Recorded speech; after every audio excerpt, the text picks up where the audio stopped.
This is going to be a hard video for me to do, but I wanted to come on and let you guys know that I won't be posting again until February, and I wanted to explain why. If you are new here, welcome to Drea's Budget Life. Today we are going to talk about death. So I'm going to give you a trigger warning now, because I will be talking about death, and if that's something that makes you uncomfortable, or if that's just something that you just don't want to hear, please click off now. No hard feelings, and I will see you in February for the next budget update video. But for the rest of you, I will just start with life happened. And before I get into my story, I am in my robe. It is that kind of a day, and I also am talking kind of quiet because it's early in the morning and my family is still sleeping. But on the 17th of January, I got a call from my father in Florida that my grandmother passed away very unexpectedly. We weren't waiting around for this information. We had no reason to feel like, the end was coming soon, like nothing. She was 86 years old, but this was still a complete and total shock to my family and I. So that required us to have to start making some arrangements to travel home for her funeral. Money that we weren't planning on spending, but money that we had to come up with nonetheless. So I just sat down and I said, okay, I have to work this out, because this is going to completely change everything budget related just for a little while. So I knew I was going to have to buy tickets for myself and my daughter to fly from our city into Tampa. And I was going to buy a ticket for my sister to fly from her city into Tampa. Hubby decided that he was going to stay here for business reasons, and I was totally okay with that. But I still had to, that was still 3 plane tickets that we were going to need to purchase. So plane tickets, not cheap. And since airlines aren't, taking prop money, I had to figure out how am I going to pay for this. And I'm going to try not to ramble. I'm going to try to, keep all my thoughts very precise, but just please bear with me. So yesterday, I bought plane tickets and I went through, so first and foremost, you used to be able to call up airlines and get like bereavement rates. They don't really do that anymore. I think that there's probably only 4 airlines now that will offer a bereavement rate. And a bereavement rate is if you have a sick family member that you have to go home and, and attend to, or you have a death in the family, you can call up the airlines and they will give you, because typically you're going to fly out very soon. So you might fly out that same day, or you might be wanting to fly out the next day. So those tickets are extremely expensive.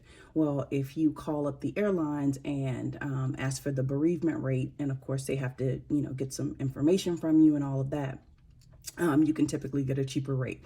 They don't do that anymore because there's several platforms where you can get airline tickets, at a decent rate. So they no longer offer that. There's, like I said, only 4 airlines. I believe Delta's one of them.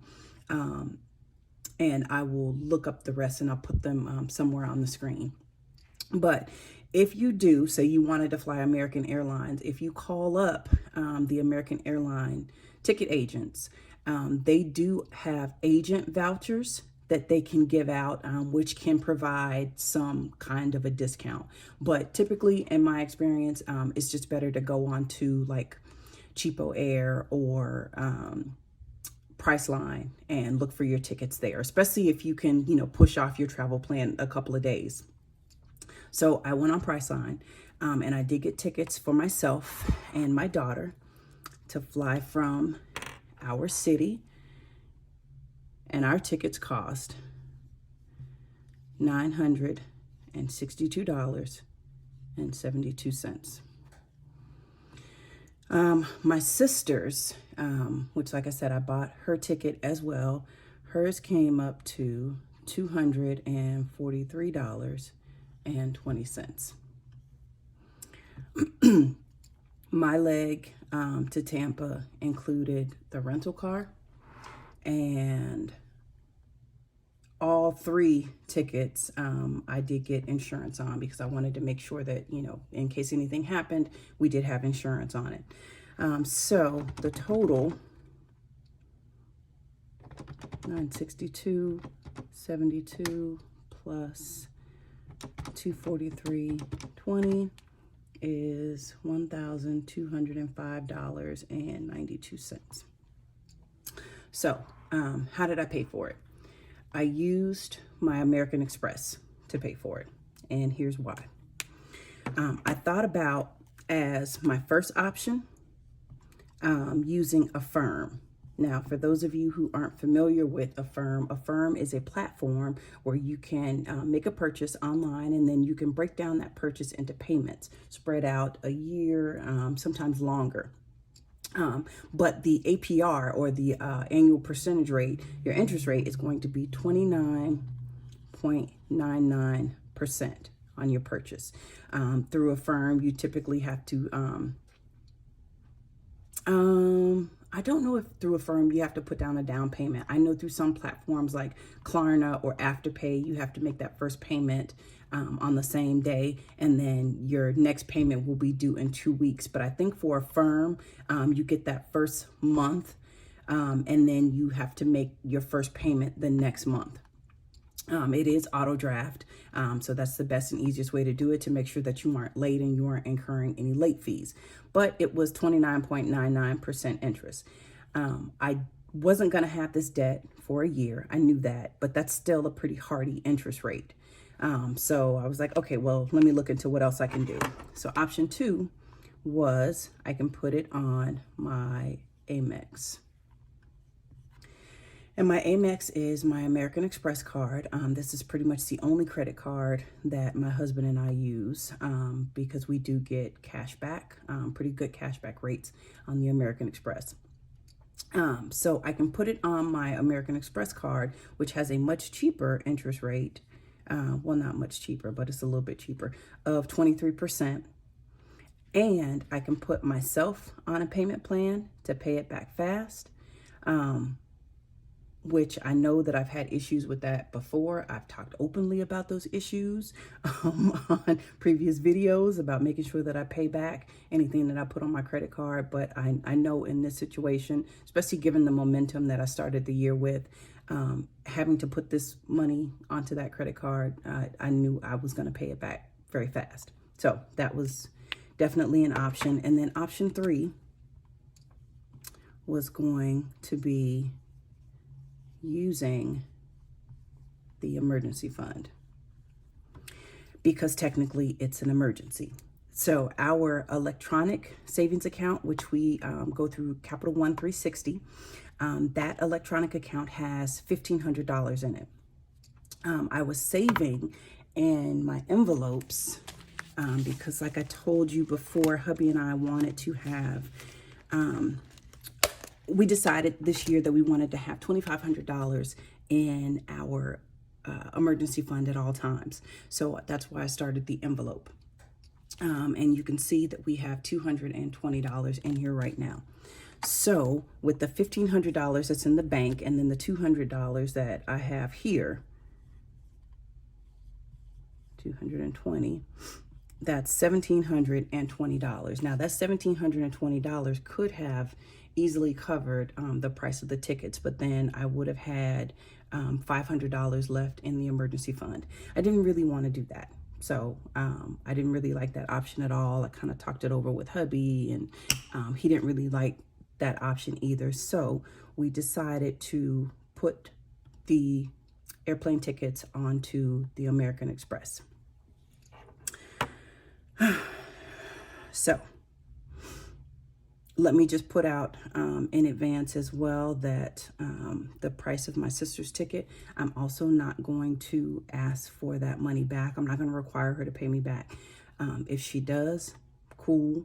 If she doesn't, that's cool too. I knew when I made the purchase that her finances were different from mine, so I basically treated it like a gift. Now, if she wants to give me some money, I'm not going to smack it out of her hand. I will take it, but I'm not going to require her to pay anything, especially if it's going to put her in a bind. No, ma'am, keep it. So at the time of this video, we're also under a winter weather advisory. And so yesterday, I went to Walmart because panic buying has already started here in the city. And I bought a heater, like a portable space heater, a good size one, because we have a portable solar powered generator. And the last time we had a wacky winter storm, we were without power and water for 4 days.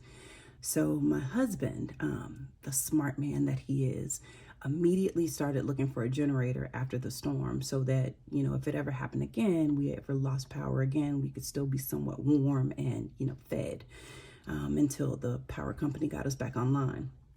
And we found one last summer at a great price. So if during this winter storm, if we do lose any power for any extended period of time, we can run the heater. And we will have snacks because I bought us some stuff at Walmart. And then for Christmas, he bought me an electric kettle from Costco so that we can boil water. And I know that doesn't sound very romantic and it doesn't sound like a very good Christmas gift, but that storm really kind of did something to us, especially him, because we were not used to that kind of weather, especially, you know, here in Texas. We weren't used to being snowed in. We weren't used to, you know, dealing with busted water pipes and no water and no heat. And sitting in our car to warm up and charge our phones and, you know, using snow to flush the toilets for 4 days. Like, we were not ready for that.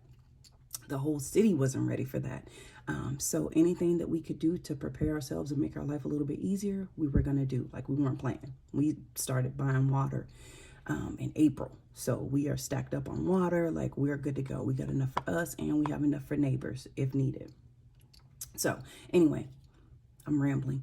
Went to Walmart, plussed up on, you know, milk, cheese, fruit, lunch meat, snacks, stuff that if the power did go off, I could easily transfer to a cooler and it'll keep. But I didn't go nuts because it's only supposed to last for a couple of days and then hopefully we'll be right back to our normal, you know, previously scheduled winter weather. I also bought some immunity supplements for us to take before we travel with everything going on health-wise in the world. Will it work? I don't know. Does it make me feel better mentally in addition to all the other precautions that we normally take? Yes. So that ends it. I'm gonna take some supplements. So the heater, the snacks, the supplements, all of that, I spent $191. And I put that too on the credit card because I was just on a roll. So now we are at $1,396.92 on the American Express card. And I'm going to take a sip of water. Give me just a second.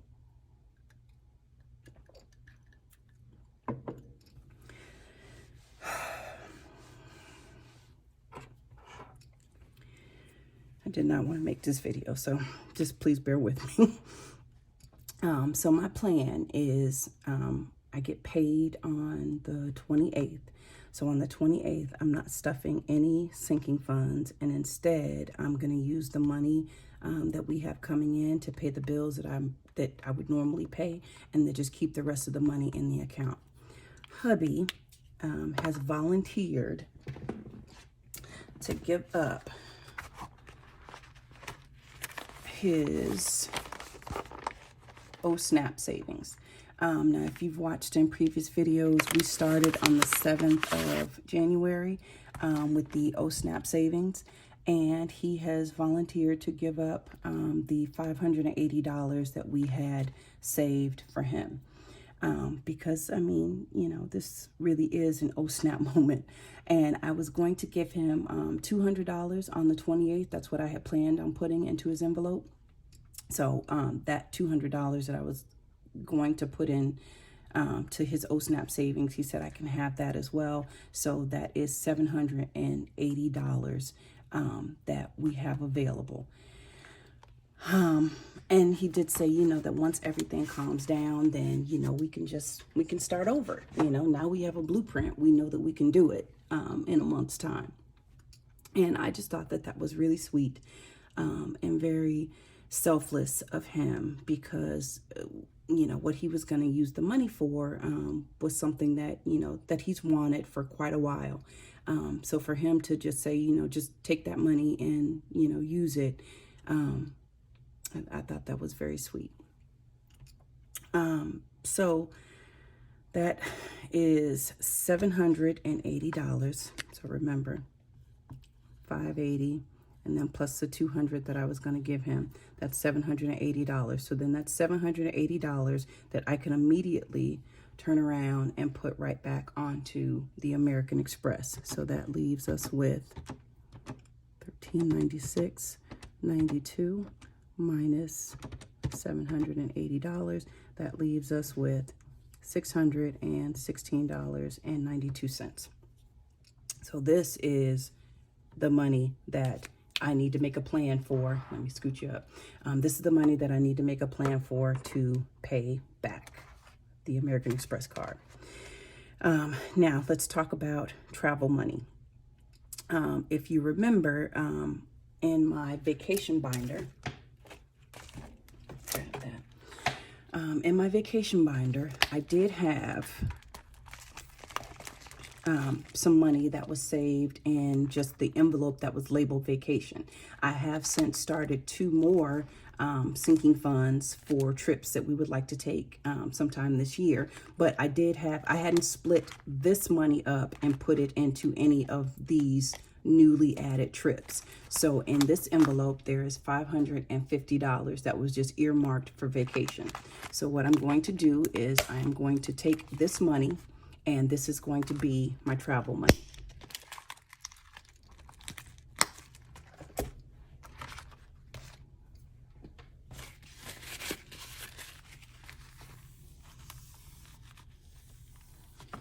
Make some room.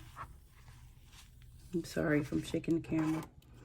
But this, writing it out like this kind of helps me kind of see where everything is. Like, I'm a very visual person, and it all makes sense once I start to write it down. I'm pretty sure somebody else out there is a lot like me. So we have $550 for travel money. So what else? I'm also going to take the $220 that's in the emergency fund, because remember, like I said, I have $1,500 that's in the Capital One 360 account, and then the $220 that's here. So that is $770 for travel money. Now, what are we going to need this travel money for? So this $770 will be for gas. It will be, so gas for the rental car, which I'm anticipating. I don't even know what the gas prices are in Florida right now. I will look that information up, but let's just say 40. I'm getting like a mid-sized sedan, so nothing big. But let's just say 40 so I can fill it back up before I turn it in. That's for gas. And then for lodging, we actually don't have to stay at a hotel because my aunt has graciously offered her whole house for us to stay in. Now, this is the second time that she's done this when we've come home to visit. And I cannot begin to thank her enough for her hospitality, since that's money that we don't have to spend out on trying to find a hotel. And she won't take any money from me if I try to give it to her. So what we did the last time is we just left $150 in the house, you know, when we locked up, and, you know, hey, you got no choice at that point, you know, it's already gone.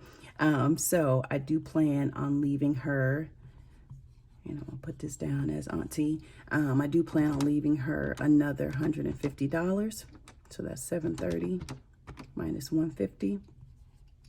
So that is $580. Now that's $580 for food and for anything else that we might need while we are in Florida. I don't imagine that I'm going to spend even half of that, you know, in the time that I'm going to be at home. But I also wanted to have some cash on hand just in case I needed to chip in for any of the expenses, you know, for the arrangements. And I also wanted cash in our checking account for the same reason, just in case I needed to, you know, purchase anything or help my dad with anything. I've been in very close contact with him, and he knows that if he needs me to kick in some money, that I am available here for him. But right now, he doesn't need anything. You know, he doesn't need me to pay for anything. So I will still, you know, have that plan in place just in case when I hit town, that changes. Let me talk a little bit about my grandma. My grandma was a great woman, and she was a smart woman, and she was very, very good with money. She kept her expenses extremely low.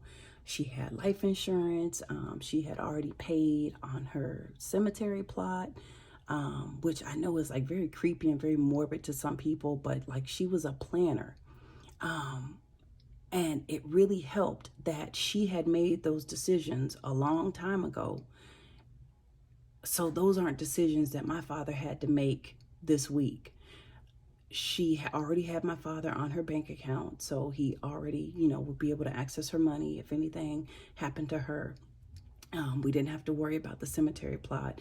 I believe she had already paid for the headstone as well, because she's going to be laid to rest right next to my grandfather.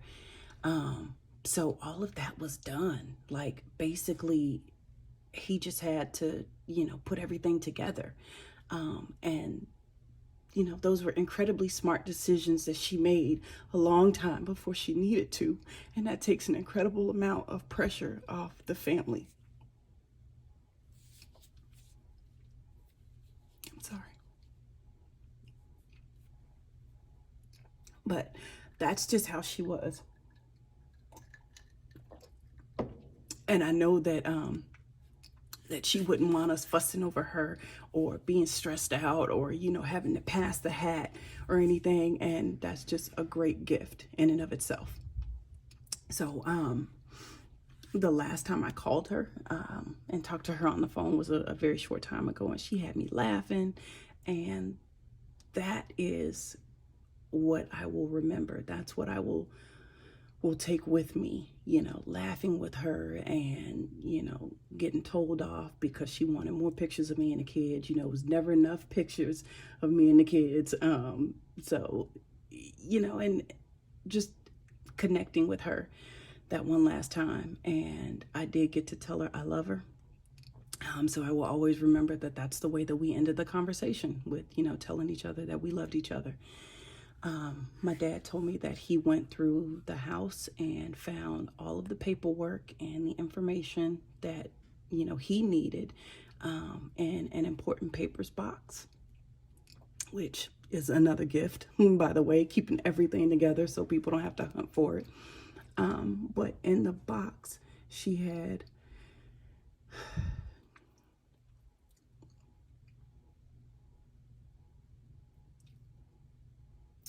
left him a note telling him that she loved him and that she was proud of him.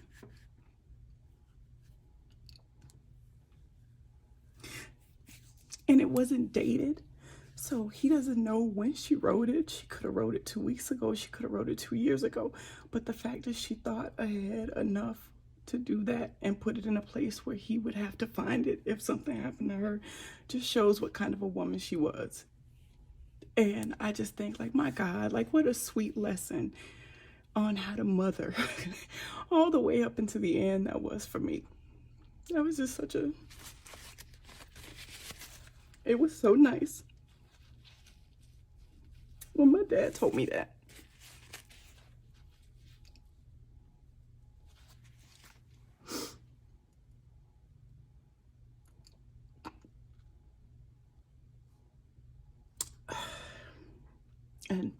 if she was here right now, she'd probably tell me to shut the heck up and wrap it up. So,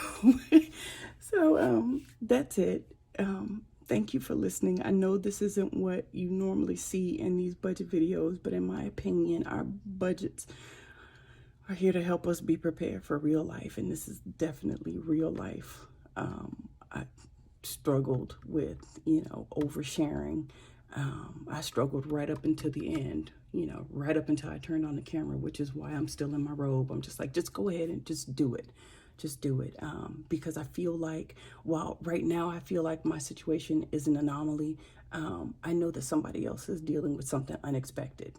It might not be a death, but it might be, a car issue. It might be an unexpected dental bill or medical bill, or, could be something winter weather related. I know that there's a lot of people across the United States right now who are dealing with a lot of, severe weather. So I know that someone needs to know that you haven't failed if you scale back a bit. All is not lost. So we have to keep encouraging each other and keep that motivation going. It's still early. We have a lot of time. We still have a lot of motivation. We have a plan. So as long as we have that, we will get this done. We will get back on track. We will get back on our savings challenges, and we'll just keep moving forward. So definitely keep me in your prayers if you do pray. And as always, I'm so thankful for each and every one of you watching this video. I am sending you nothing but love your way, and I know that I'll receive it back. So I will see you guys in the next video. Like I said, that'll come out the 1st of February. I'll kind of give you a roll up of what I spent in Florida, what I didn't spend in Florida, and what I can put towards this new debt that I have created, as well as getting back on track with my savings challenges and my sinking funds. So that's it. Thank you, and I will talk to you guys later.